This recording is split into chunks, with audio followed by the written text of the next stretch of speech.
Hello, this is the second video in a two-part tutorial on Ziva materials. In this scene I've got a couple of primitive objects.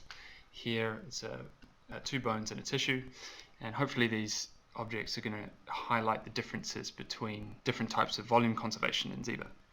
So if I play this back, what you're going to see is this tissue is going to end up sandwiched between these two bone objects. So I'll just play this back now. I'm going to play around 20 frames just so that the tissue squished in between the two objects can settle a little bit. And I'll stop that there. And so if we look in the material node here, you're going to notice that under Young's modulus, which you remember from the last video was to do with stiffness, we've got three extra channels here. So one of which is Poisson's ratio, and the default value is 0.4, and this takes a float between 0 and 0.499. So 0.5 is the theoretical maximum for Poisson's ratio, and that's a mathematical limitation on how the volume's computed using this method. So you notice that volume conservation is split into two attributes, just like Young's modulus, or strength on fibers, or stiffness on attachments.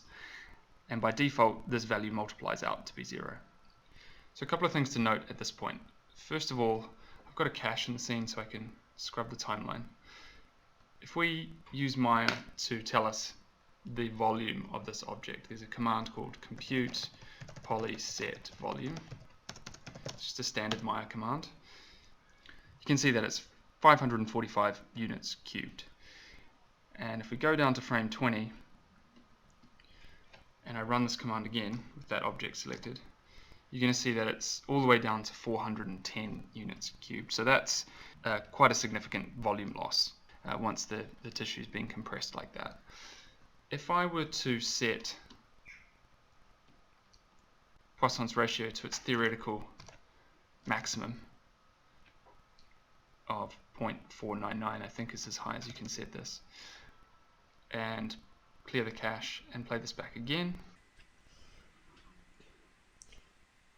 Under some circumstances, the closer that you get to 0.5, the more unstable the system is likely to be. So if you're going to use Poisson's ratio, you probably want to stick with a value of about 0.4, I think is kind of safe.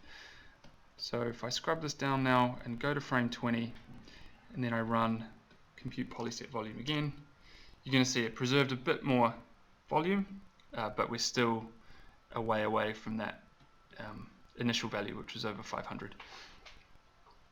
Cool. The last thing we'll look at with this is the speed. If you open up the script editor, you'll see that you'll get some information from Ziva about the speed of the solve. So if I scroll up a bit, you'll see that I was running 4 substeps. I know that because I can see 21.75, so I can tell that that frame's been split up into quarter segments, and you can see the time it took to compute one substep was 0.145 seconds. So we can just remember that number for now. If I go back to the solver start time now, and I change Z material attributes, if I turn Poisson's ratio to 0, and I set volume conservation to 10, now we have a final value of 10 times 10 to the 6. Now if I play this back,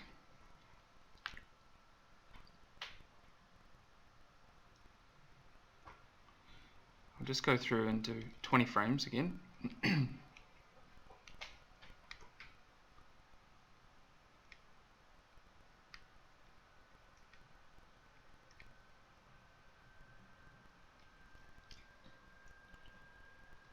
And if I run compute polyset volume on this,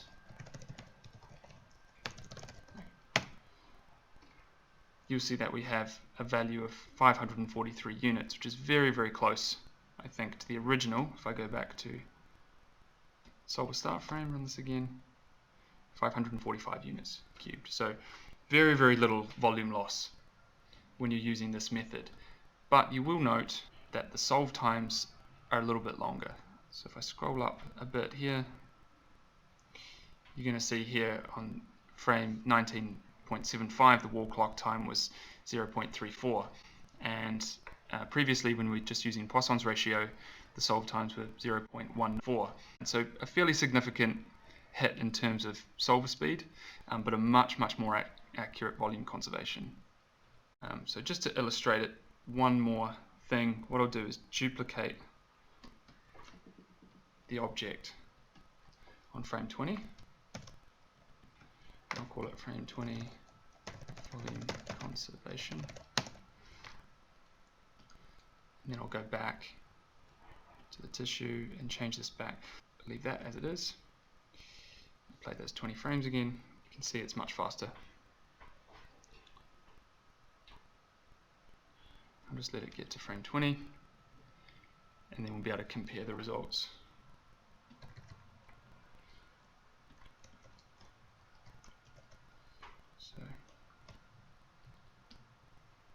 So you can see how much more volume is conserved under the volume conservation method.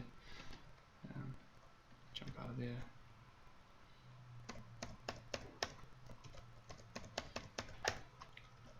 So the only other attribute in materials to be aware of is density.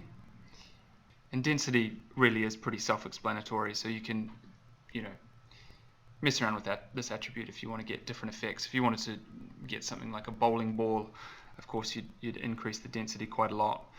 Or if you're aiming for something like foam in a couch cushion, for instance, you would drop density. So that's really one you can experiment with on your own. Cool, so that concludes the tutorial on materials. As always, thank you very much for watching.